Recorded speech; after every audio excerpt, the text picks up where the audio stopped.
আসসালামু আলাইকুম সবাইকে, আশা করি সবাই ভালো আছেন। ফাইনালি আয়ারল্যান্ডকে বাংলাদেশ চতুর্থ দিনে হারিয়ে দিতে সক্ষম হয়েছে সিলেট ইন্টারন্যাশনাল ক্রিকেট স্টেডিয়ামে 2 ম্যাচ টেস্ট সিরিজের প্রথম টেস্টে। এবং এই চতুর্থ দিনে এসে বাংলাদেশ তাদের টেস্ট ক্রিকেট ইতিহাসের আরো একটা ইনিংস ব্যবধানের জয় তুলে নিতে সক্ষম হয়েছে। খুব একটা সহজ ইনসিডেন্ট কিন্তু নয়। ইনিংস ব্যবধানে আমরা খুব একটা বেশি ম্যাচ জিতি না, বাট অবভিয়াসলি যে সকল ম্যাচ আমরা জিতি সেগুলো মনে রাখার মতোই হয় এবং আয়ারল্যান্ডকে ঘরের মাটিতে এনে প্রথম টেস্টটা অন্তত ইনিংস ব্যবধানে বাংলাদেশ হারাতে পেরেছে। এবং যেহেতু ইনিংস ব্যবধানে হারিয়েছে, ডেফিনেটলি বোলারদের সুপার পারফরমেন্স হয় থাকবে, আর না হলে ব্যাটারদেরও একটা ভালো পারফরমেন্স থাকবে, যে দুটোরই সংমিশ্রণ বাংলাদেশ এই টেস্টে ঘটাতে পেরেছে। আমরা যদি ব্যাটিং এর দিকেই তাকাই, সেই জায়গাটায় বাংলাদেশ বেশ কিছু রেকর্ড করেছে। অবভিয়াসলি ক্লোজ টু 600 রানস তারা করেছে, যেটা 4th highest ever total test ক্রিকেটে বাংলাদেশের জন্য। এবং সেই ইনিংস গড়ার পথে বাংলাদেশের যেই টপ 4 ছিল, তারা প্রথমবারের মতো সবাই অন্তত 50 রান করে করেছেন, যেটাও একটা নতুন রেকর্ড। বাংলাদেশের টেস্ট ইতিহাসের আগে এই ঘটনাটা কখনোই ঘটেনি। এবং মাহমুদুল হাসান জয় তিনি 171 রান করেছিলেন, সাদমান করেছিলেন 80, মমিনুল করেছিলেন 81, নাজমুল হোসেন শান্ত বাংলাদেশের ক্যাপ্টেন 4 নম্বরে নেমে তিনি করেছেন একটা শতক, যেটা কিনা এই টেস্ট ক্যারিয়ারে, তার 38 ম্যাচের টেস্ট ক্যারিয়ারে 8ম শতক।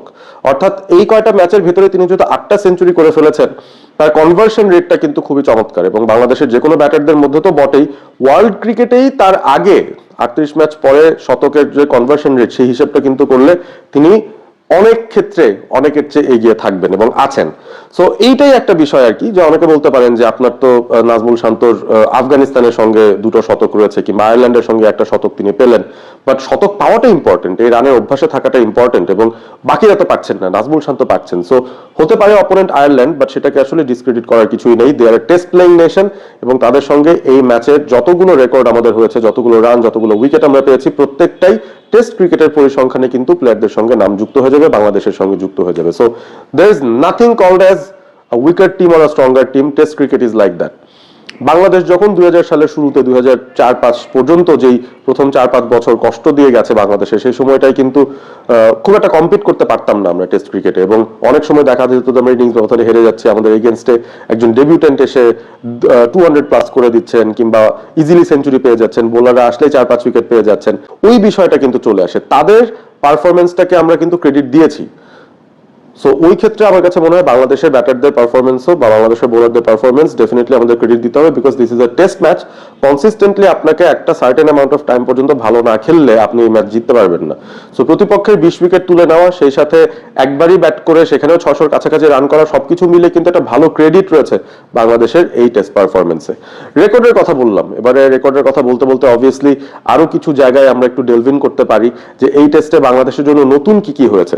আমরা পেস বোলিং ডিপার্টমেন্টে দেখেছি বাংলাদেশ 2জন পেস বোলার নিয়ে খেলেছে, হাসান মাহমুদ এবং নাহিদ রানা।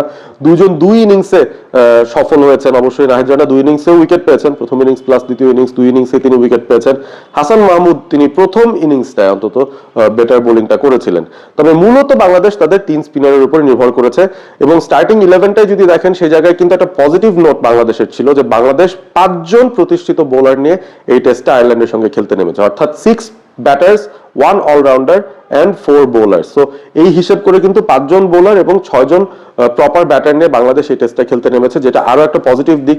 আমরা সাধারণত দেখি বড় বড় টিমের এগেইনস্টে বাংলাদেশ যখন খেলতে যায়, তাদের একটা অভ্যাস হয়ে গেছে এমন, যে এক্সট্রা একজন ব্যাটার নিতে গিয়ে দেখা যায় যে মাত্র 4 জন বোলার তারা নেয়, আইদার 2 পেসার 2 স্পিনার, নাইলে 3 স্পিনার 1 পেসার, নাইলে 3 পেসার 1 স্পিনার, এভাবে করেও কিন্তু বাংলাদেশ খেলে। সো 5 জন প্রতিষ্ঠিত বোলার নিয়ে খেলার অ্যাডভান্টেজটা বাংলাদেশ নেওয়ার চেষ্টা করেছে আয়ারল্যান্ডের এগেইনস্টে, which is a positive thing. যদিও সেখানে 3 জন স্পিন বোলার ছিলেন, এবং সেই 3 স্পিন বোলারের 2 জন তো খুব সহজেই অনুমেয়, তাইজুল ছিলেন, মেহেদী হাসান মিরাজ ছিলেন। 2 ইনিংস মিলে তারাও কিন্তু ভালো বোলিং করেছেন। মেহেদী মিরাজ ফার্স্ট ইনিংসে বেটার করেছেন, তাইজুল 2 ইনিংসেই দুটো করে উইকেট পেয়েছেন। তবে সবচেয়ে ইমপ্রেস যিনি করেছেন, স্পিনারদের মধ্যে সবচেয়ে বেশি উইকেট যিনি তুলেছেন 2 ইনিংস মিলিয়ে, তিনি হচ্ছেন অভিষিক্ত হাসান মুরাদ। তাকে নিয়ে কিন্তু আলাদা করে কথা বলাই যেতে পারে, কারণ হাসান মুরাদ তিনি গত 3টা মৌসুম ধরে ফার্স্ট ক্লাস ক্রিকেটে, বাংলাদেশের লঙ্গার ভার্সন ক্রিকেটে কিন্তু কনসিস্টেন্টলি পারফর্ম করে যাচ্ছিলেন।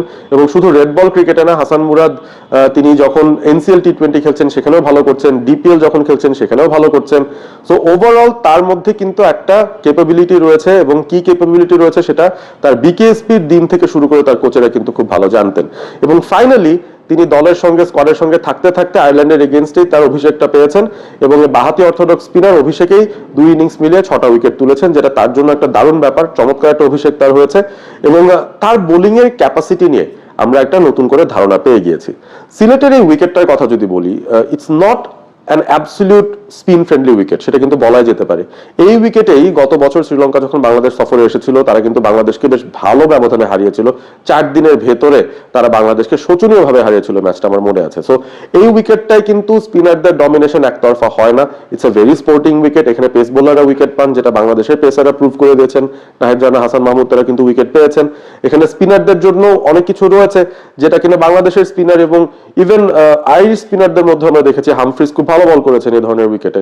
সো ওভারঅল আমার কাছে মনে হয় যে খুবই স্পোর্টিং একটা উইকেট। পঞ্চম দিনের আগ পর্যন্ত পুরোপুরি উইকেটটা হয়তো ভেঙে পড়ে না, কিংবা খুব বেশি বোলার ফ্রেন্ডলিও হয় না সেই দিক থেকে। সো খুবই স্পোর্টিং একটা উইকেটে প্রতিপক্ষের 20 উইকেট তুলে নেওয়া কিন্তু সহজ কোনো কাজ নয়।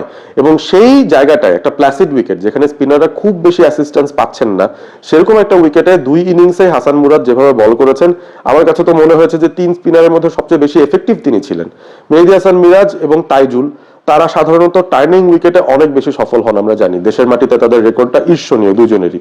তবে উইকেটের থেকে অ্যাসিস্ট্যান্সের প্রয়োজন হয় এবং তাইজুল আস্তে আস্তে তখন বেশি ডেঞ্জারাস হন যখন উইকেটটা আর একটু ভাঙতে থাকে, সেকেন্ড ইনিংসে যখন প্রতিপক্ষ ব্যাট করতে নামে, কিংবা উইকেটের মধ্যে যদি ওইরকম ক্র্যাকস থাকে, উইকেটটা ড্রাই থাকে, স্পিন ফ্রেন্ডলি হয়। তবে এই সিলেটের উইকেটটা কিন্তু তার থেকে খানিকটা ব্যতিক্রম ছিল। বাংলাদেশ প্রায় 600 রান করেছে, ডেফিনেটলি আইরিশ স্পিনারদেরকে তারা বেশ ভালো সামলেছেন এবং আয়ারল্যান্ডে যখন ব্যাট করতে নেমেছে তখন কিন্তু তারা এই উইকেটে কিভাবে রান তুলতে হবে, তাদের সেকেন্ড ইনিংস ব্যাটিংটা দেখলে আপনি বুঝতে পারবেন। মিডল অর্ডার থেকে লোয়ার মিডল অর্ডারের ব্যাটাররা অনবরত রান তুলে যাচ্ছিলেন এবং সেই জায়গাটায় অন্যান্য বোলাররা যেখানে এক্সপেন্সিভ হয়ে যাচ্ছিলেন, মার খাচ্ছিলেন, কিংবা উইকেট পাওয়ার উপায়টা খুঁজে পাচ্ছিলেন না, স্পেশালি তাইজুল এবং মিরাজ, যাদের থেকে আসলে এক্সপেকটেশন অনেক বেশি থাকে, উইকেট থেকে যেহেতু অ্যাসিস্ট্যান্স পাচ্ছেন না, তারাও খানিকটা খেয়ে হারিয়ে ফেলেছেন যে আসলে কিভাবে উইকেটটা তুলে নেওয়া যায়।